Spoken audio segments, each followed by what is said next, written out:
What attack? Sir, your recent incident sa... Sir, the ramming the flares. Ramming water cannon and flares. Okay, even if those involved were not members of the armed forces of the Philippines, but yet we are there to support each other. No? So whether the incident happened with the Philippine Coast Guard, with the BFAR, nagkakaisa lang naman tayo. No?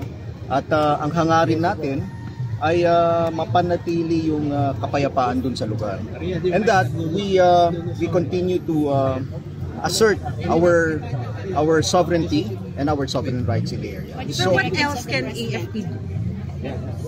Directive of the president with this in this latest aggression. Well, it's the National Maritime Council that's on top of the situation. Of course, taking orders from the Commander-in-Chief, the President.